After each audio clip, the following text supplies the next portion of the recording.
by bigger powers and with little land, the Phoenicians of Carthage turned to the sea. They were pioneers, pragmatic, open to new ideas, and endlessly innovative. When Dido established this city, the new city, a lot of people's eyes obviously opened wide and said, hey, a new city, a new start. And as these trading routes that Carthage pioneered expanded, it very rapidly became as international a city as anywhere then in the world. Over the next 200 years, Carthage evolves into a major Mediterranean power, establishing colonies in Corsica, Ibiza, and North Africa. By around 700, maybe 650 BC, Carthage is a force to be reckoned with. Everybody's heard of it. Nobody messes with it.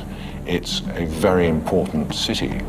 Through expansive trade networks, by the 7th century BC, Carthage's new territories were generating a massive treasure chest, and its population reached 300,000, making it one of the biggest cities in the world. To some extent, you could compare it to a Manhattan. This is a huge population living in a relatively small area. So this is an important commercial and cultural hub, not only for North Africa, but also for the entire Western Mediterranean world. Before the Carthaginians, grand engineering feats had been launched in the name of the gods. Carthage's focus was closer to home. Like America 2,500 years later, the wealth of Carthage drew legions of people looking to make their fortune. Soon the city's architects and engineers had to find a way to house them all, a challenge that would lead to the most remarkable urban building boom in antiquity. There was something very important to the Carthaginian spirit, to its psyche, about staying within the walls of Carthage. So the pressure to design buildings that would accommodate people who wanted to live within the city was very strong. The Carthaginians would be the first on a massive level to turn the city's sky into private property by building apartments. These were as high as 6 stories, very densely populated. Why? Because people wanted to come to Carthage. It was a successful, happening place. If you wanted to get on in life, you wanted to come to Carthage. To build a city for the ages, first they would need materials with which to build it. The answer was located at El Hawariya on Tunis Bay. There in these remote quarries was a seemingly endless supply of limestone that was both easy to work with and quick to put up. Limestone is the perfect choice for building, and there were limestone depositions geologically in that area, in that basin, very close at hand.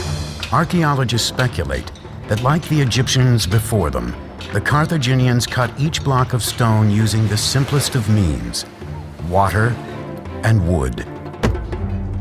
After they've chiseled a dotted line channel along the face of a rock, they take a wooden wedge, stick it in there, if it's deep enough, and then wet the wood. And what will happen naturally is the wood will expand with the water, and then it'll naturally crack the stone. The increased pressure from the expanding wood caused the stone to crack in almost perfect lines. From there, workers separated each block using crowbars and other tools. Once the massive blocks of stone were quarried and transported to the city, the Carthaginians used pier and panel style construction to quickly transform Carthage into a dynamic capital. It's very clear that by using stone in the first place, they weren't ready to pick up and go elsewhere. They were looking down the long term. For each metropolis to survive, it needs a constant source of running water. Carthage was no different, so the ancient city engineers turned to cisterns like this. Each cistern was made of a double layer of eggshell, ash, and clay, made the cistern absolutely watertight. Every home enjoyed access to a cistern through a series of pipes and channels. Carthaginians had fully equipped bathrooms with tubs and sinks and even showers years before ancient Rome. We have clear evidence way before the foundation of Carthage of domestic plumbing. But it is Carthage by 600 BC or thereabouts, and certainly Carthaginian town of Kerkuane by 450 BC, that we have the first evidence of a unified system of water usage and, critically, sewage. Any fool can put in a bathroom, but the question is what to do with the waste water. And at Kerkuane you see very clearly a unified single system that has piped water to the rooms that need it, the kitchen and the bathroom, but then piping the wastewater out to a common sewage system. This was evolutionary, yes, but it is also typically Carthaginian because it's also revolutionary. By the 6th century BC, Carthage was growing into a true city-state, brimming with magnificent temples, glittering palaces, and high-rise houses. But as Carthage's flame burned brighter, the flame of their Phoenician cousins was burning out. The great Phoenician city of Tyre fell to the Babylonians in 574 BC. Carthage was now on its own. Before long, the Carthaginians would sail beyond the dusty shores of North Africa, continuing to expand their empire by conquering the seas. 520 BC, 3,000 oars propel 60 ships through the Pillars of Hercules, known today as the Straits of Gibraltar. Hanno the Navigator, the great admiral of Carthage, is sailing to the edges of the known world. He is preparing to launch a power play that could lead to total domination of the Mediterranean. So every great explorer, Christopher Columbus, Vasco da Gama, who sailed off into the unknown, seems to me a very strong parallel for the original and best of them, Hanno the Navigator. Hanno set sail to extend the boundaries of the Carthaginian network of colonies and exchange, not mere trading activities, but planting whole cities of new settlers to maintain control of land and access to its resources. Carthage's technical prowess on the seas has brought it power and wealth. By the 6th century BC, the islands of Corsica, Sardinia, and the Balearic Islands are now under its control. The hub of its power flows from a marvel of engineering, the harbor of Carthage. This is the absolute pinnacle of Carthaginian engineering. Although records are shaky, archaeologists believe it may have been constructed as early as the days of Hanno. But at the height of her power, in the 2nd century BC, the harbor of Carthage was transformed, technologically superior to any maritime facility in the world, and the very lifeblood of Carthage. It was part of Carthage, it was the heart of Carthage, it was the lungs of Carthage, it was everything to Carthage, both naval and commercial. The harbor had a common entrance from the sea that was 70 feet wide, which could be closed with iron chains. Inside its gates were 2 separate marinas, the first for the traders and merchant vessels. The mercantile harbor, the commercial harbor, was organized with conventional wharves to make as easy as possible the loading and unloading of goods. So in Carthage, readily one can imagine in, say, 400 BC, you would see all the goods there were in the then known world being bought, being brought, being sold in Carthage. The second, a circular harbor, was designed for military use. A series of 30 docks were arranged symmetrically. Another 140 additional berths radiated out on the perimeter of the circular port, allowing the entire harbor to hold 220 boats. Today, a lone dry dock has been excavated, a reminder of the strength the harbor once commanded. This is all that's left of the Kothon, or military harbor of ancient Carthage. A kothon was an interior port carved out of the land as opposed to an exterior port attached to the seaside. Now, with all these beautiful villas around here, it's kind of hard to imagine that this harbor was the launch point for the wealth and power of ancient Carthage. Now, the nerve center for this maritime hub was that circular island out there where there were 40 or 50 slots for boat dry dock. And on top of that island was a big tower where trumpeters would blare signals and heralds would deliver orders and admirals would oversee operations like observing what ships were coming in from sea, be they friend or foe, while at the same time those ships couldn't very well observe what was going on in this port. Nobody has anything approaching this potency, this power, let alone this navigation and seafaring skill. So when the barriers are taken off the channel and shoof, within, they're scrambled, as they did in World War II with aeroplanes. These ships are coming out fast down this channel and shoof, out into the Mediterranean. People see them coming. Carthage is here.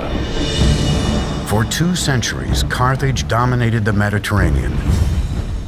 But a rival across the sea to the north was steadily evolving into a military machine of unparalleled potency. Rome. These 2 superpowers would soon find themselves in conflict over the jewel of the Mediterranean, Sicily. Carthage was built to trade, and Sicily was critical to that trading. Why? Because it's right bang slap in the middle of the most important shipping lane in the world. Whoever controls Sicily controls these vital trade routes. The Romans saw the enormous riches that Carthage could command, and it started to just elbow into them. And the Carthaginians nudge back and say, hang on, we were there first. Please, as it were, get your tanks off my lawn. Both Rome and Carthage now had settlements on Sicily. This tension would trigger a series of wars that would rock the ancient world. The Romans saw Carthage as a spear pointed at the very heart of Rome and at their own burgeoning trade empire. So, of course, they felt they had to eliminate it. They would come to be known as the Punic Wars, named after the Roman word for the Phoenicians. The outcome would change the course of world history, and Carthage would be led by one of the greatest military geniuses of all time. At the beginning of the 3rd century BC, the Republic of Rome is called down into southern Italy by a Greek town to help that town against pirates. Now, it's not long after that the 2 Sicilian cities get at it. One of them, Messina, originally asked Carthage for help, but then they go, nah, let's ask Rome because they're closer, probably a better deal. Syracuse fights Messina and Rome 1 battle, quits, gives up, turns himself over to Rome, and Rome, in the span of decades, has all of southern Italy and eastern Sicily. This really POs Carthage, and thus begins the First Punic War. And the outcome of this war will not only decide who owns Sicily, but who's going to be ruler of the entire southern Mediterranean Sea. 264 BC, Rome and Carthage begin the First Punic War. 17 years later, the 2 sides are still deadlocked in a bloody slugfest. The stalemate appears to be broken only when a fierce and charismatic military commander named Hamilcar Barca takes control of the Carthaginian forces. Hamilcar was the first great general of the Carthaginian Empire. He's the man with charisma. He's the man who knows how to get the job done, how to save their coals from the fire.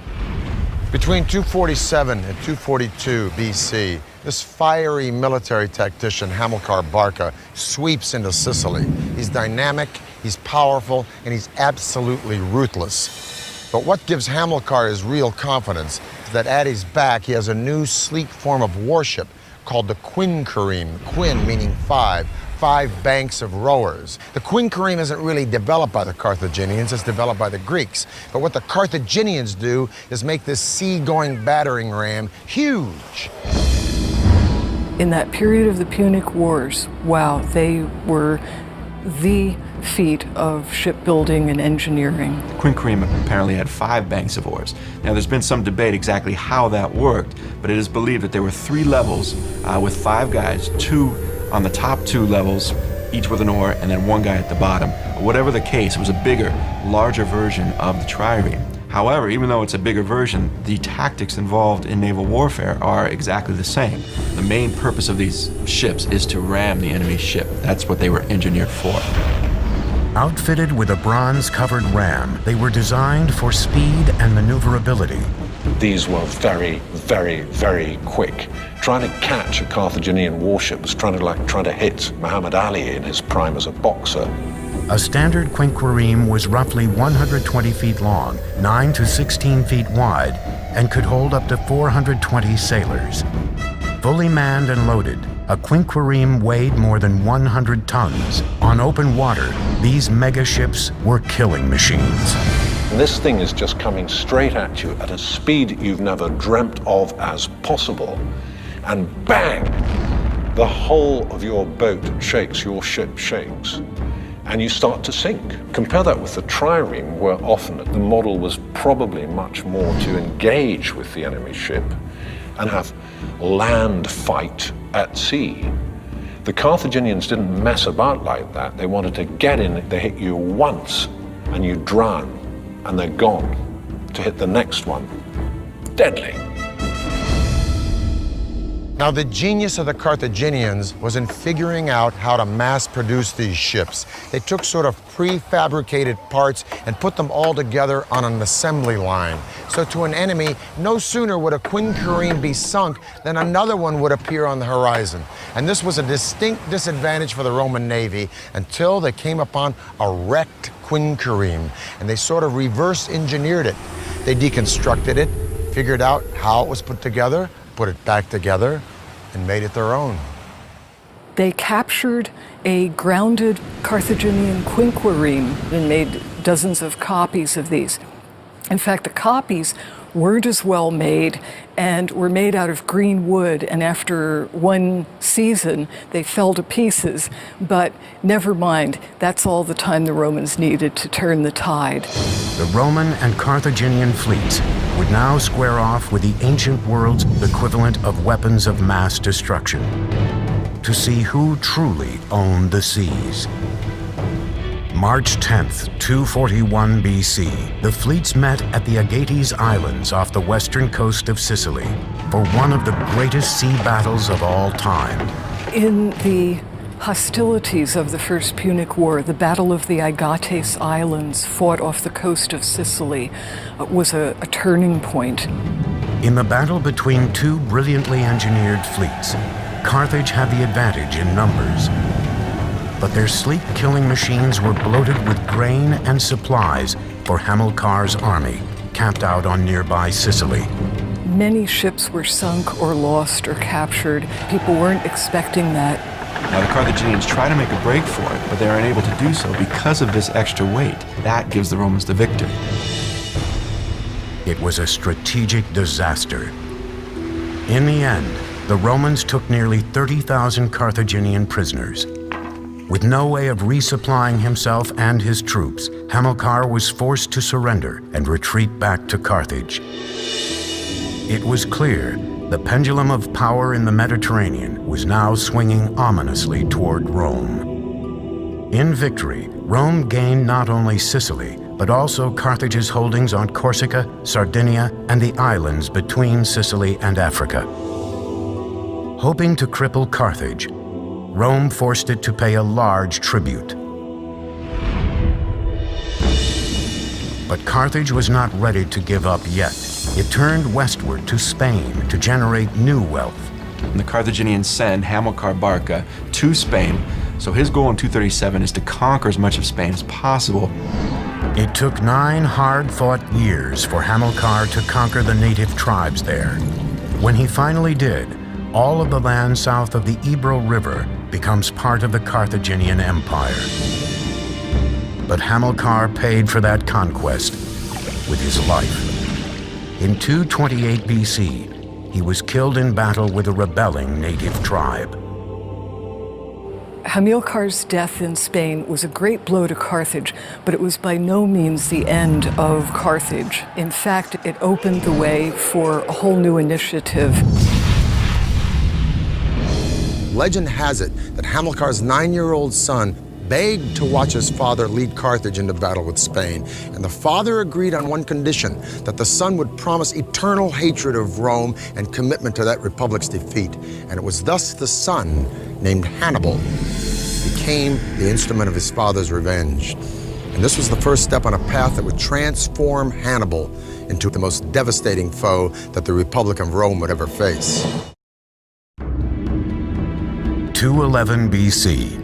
A specter is haunting the Republic of Rome. Outside her walls, with an army poised to strike, is the man Romans fear and loathe above all, Hannibal, the great general of Carthage. Brilliant, brutal, sophisticated, he is Rome's worst nightmare. As if by magic, Hannibal has penetrated Rome's defenses. But the magic is actually Hannibal's strategic genius, and the use he makes of one of the world's greatest engineering corps. There's no doubt in my mind that Hannibal wasn't one of the greatest generals in history. I think demonstrably he is the greatest general in history. Hannibal's genius is born of a near religious zeal to destroy Rome, handed down to him by his father. In 221 BC, he was given the tools to do it. At the age of 26, he took command of the Carthaginian army. Hannibal was certainly Hamilcar's son. He was a crafty politician, a brilliant strategist and military man, but his real genius was in knowing when to use all of the great engineering developments that Carthage had at its disposal. As a commander of ironclad courage, he would launch one of the most stunning campaigns of aggression the world had ever seen.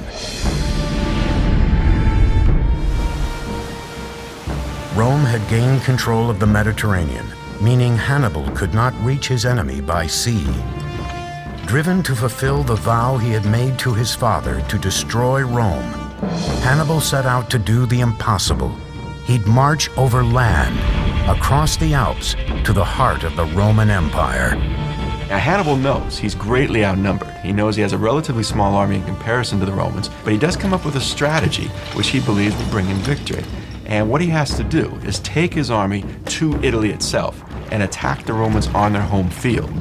Hannibal set off in 218 BC with an army of 90,000 men, 12,000 horses, and 37 elephants acquired from African neighbors to the south. Elephants have been used in battle for centuries before this. They could be the turning point in a battle because the cavalry of the enemy could not withstand elephants. Therefore, Hannibal believes it's worth it to try to get these elephants to Italy. By October, they'd traveled more than 600 miles and came face to face with their first major obstacle, the raging Rhone River in France. Even at its narrowest, shallowest time of the year, the Rhone River is still going to be somewhere between 100 to 150 to 200 meters wide. It's going to be daunting to all of Hannibal's field engineers. On the other side, a large number of Gauls were waiting to do battle. But the wall of water was a potentially deadly obstacle that had to be vanquished first. Hannibal's builders would have to conquer Mother Nature. Not only are the engineering feats daunting, but you also have crowds of insubordinate and hostile tribes waiting on the other side of the river. The solution would be one of Carthage's most spectacular feats of engineering. A series of giant rafts large enough to shuttle animals and supplies across the river in record time. These rafts were about 200 feet long and 50 feet wide. Now that means that you can't just use one single tree trunk. You have to also put multiple trees together and then lash those together too. This requires more than a Boy Scout knowledge of knots. With speed and efficiency, Hannibal's soldiers harvested massive conifers from the surrounding forests and connected the trees together with rope.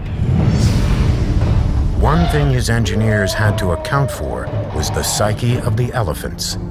So once the logs were bound together, the barges were piled high with a layer of sticks and a layer of earth so that the elephants would think they were on solid ground. When all was ready, Hannibal gave the signal to release the barges. The Gauls, startled by his boldness, were mystified when they saw the Carthaginian general leading his troops, cavalry, and elephants en masse across the turbulent Rhone. When he arrived at the river's opposite bank, the Gauls broke in panic and fled without striking a blow. The entire operation took a little more than 9 days.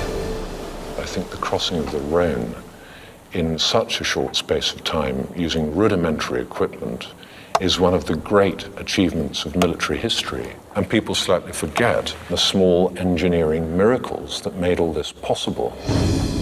Hannibal and his army continued on and made their way to the foot of the Alps.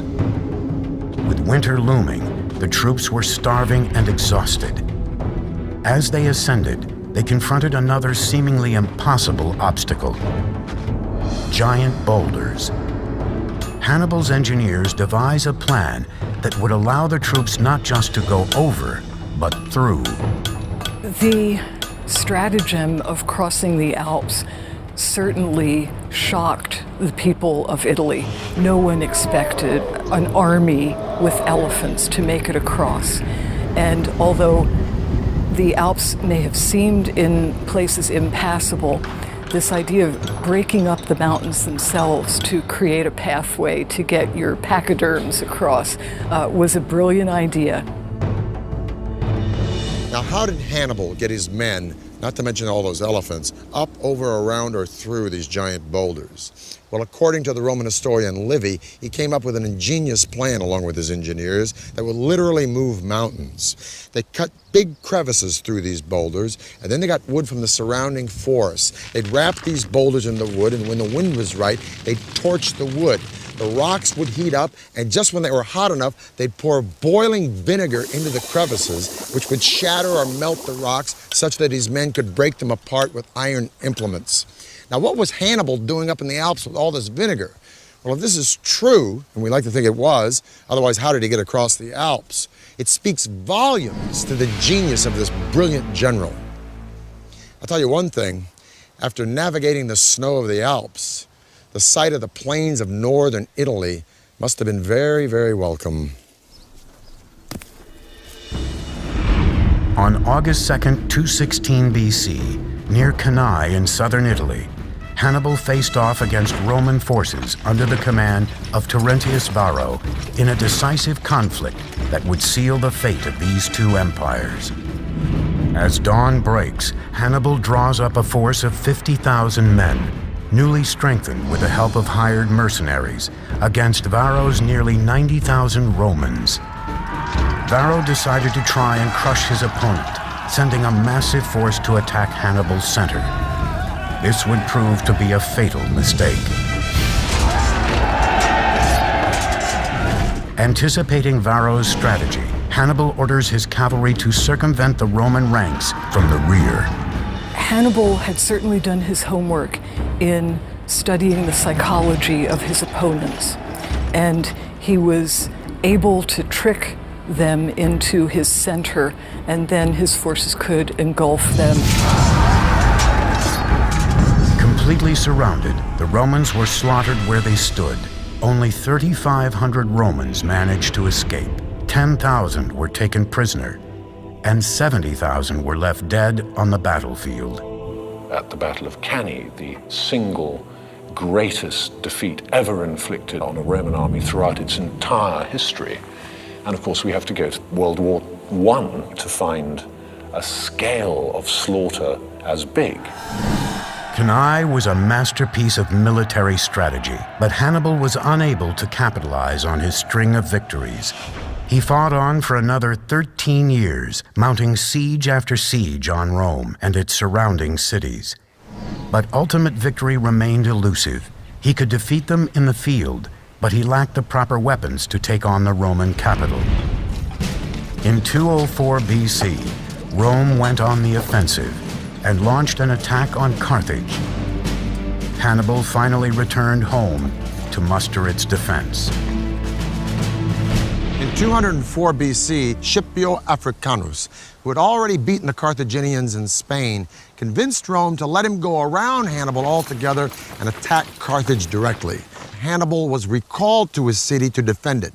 Now, these two heavyweights met and spoke. We have no idea what they said to one another. It's lost to history. In 202 BC, they met again at the Battle of Zama. And Hannibal was defeated, and he was forced to surrender to an enemy that he'd spent his entire life trying to destroy. He would not fulfill his father's wishes. He was exiled from Carthage, and years later, near present-day Turkey, he committed suicide. Carthage's defeat at the end of the Second Punic War forces the empire to submit yet again to Roman terms. They are forced to surrender in 202 BC. The Romans again impose very harsh peace terms on the Carthaginians, meaning, first of all, they must again pay an indemnity, a tax to the Romans. Also, the Carthaginians lose their overseas territories, meaning their territory is now confined to areas just around Carthage itself. One last very important part of this treaty was that Carthage could not fight a war, any war, even a defensive war, without Rome's okay. With Carthage stripped of its military might, the field was now open for the Roman army to begin its unstoppable conquest of the ancient world. And their first major target would be the wounded city of Carthage. All that stood in the way was the ancient world's strongest fortifications. 150 BC. Marcus Porcius Cato, a Roman orator and the great-grandfather of Julius Caesar's famous enemy, walks the halls of the Roman Senate, but he is oblivious to his surroundings. For him, there is only one thing on his mind: Carthage. Cato was only too well aware of the strategic position of Carthage. He could see that as long as Carthage was an independent stronghold, it was too close to Sicily and Italy to be allowed to harass shipping or maintain a military presence. He wanted it completely wiped out. Now in Carthage's one-time ally and neighbor, Numidia, starts to encroach on southern Carthaginian territory. Carthage feels obliged, and rightfully so, to defend itself, but there's a caveat. Since the Second Punic War, Carthage has promised Rome never to take up arms against anyone whatsoever without the consent of Rome. Rome sends a commission down to arbitrate this beef between Numidia and Carthage, and one of the deputies on that commission is Cato. And when Cato sees the prosperity with which Carthage has bounded back since the Second Punic War, he goes right back to Rome. He rails against the Senate that this prosperity means one thing and one thing only: Carthage is going to be at our doorstep with arms in no time. No matter what speech he makes, roads, politics, taxes, he always ends with ceterum censeo Carthaginum esse delenda, which means, furthermore, I say Carthage should be destroyed. Now, Carthage, feeling it's going to be annihilated, no help from Rome, takes up arms. Rome sends an army down to Carthage. Rome tells Carthage, you have to abandon and evacuate your city. Carthage refuses. Thus starts the Third Punic War. But now Rome has got a problem, because the strongest fortifications in all of antiquity at that time are the walls of Carthage. Today, time has reduced the fortress to its foundations, but in 149 BC, these protective walls were the city's last hope. It was a three-part wall system with massive stone circuit wall. It covered a huge extent and was thought to be unbeatable. A wonder of the world, those Carthaginian walls, and the Carthaginians trusted them. The wall had a circumference of 23 miles and a series of 3 protective layers. First, a ditch backed by a low wall packed with excavated soil, which would have been manned by a front line of soldiers who could withdraw quickly in the face of a major assault. The second wall was constructed of stone and dominated the outer defenses. Behind this second wall stood an even more impenetrable third wall, 45 feet in height and at least 30 feet wide. 15 towers were spaced at 200-yard intervals where watchmen stood guard.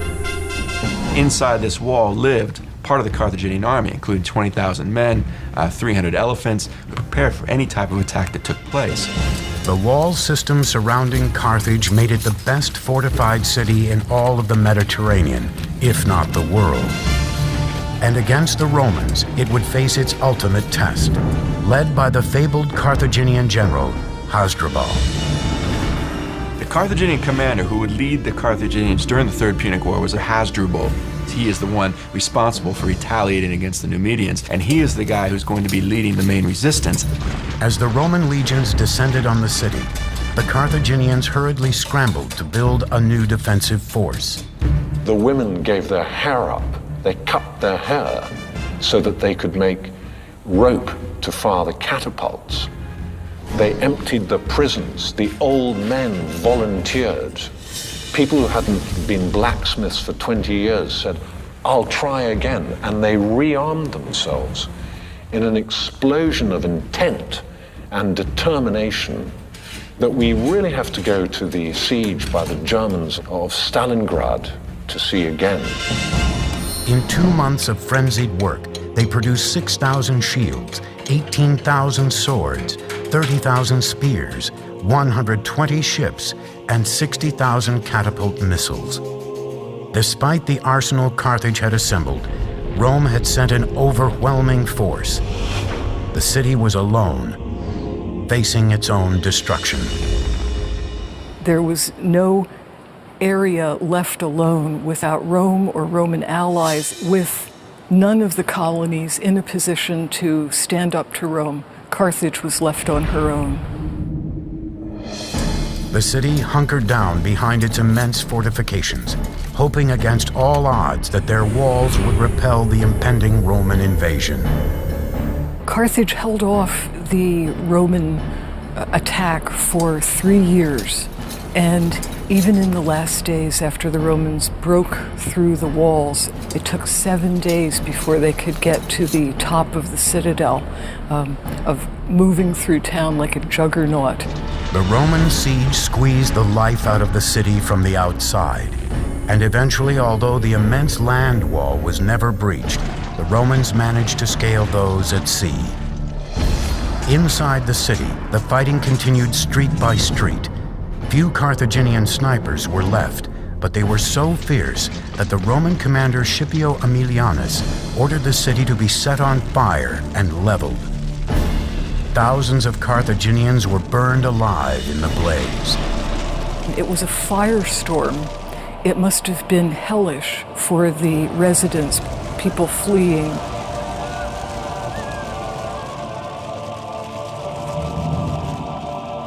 During its siege and capture, Carthage had been decimated. The city's population fell from 500,000 to 50,000. The survivors were sold as slaves, never to return home.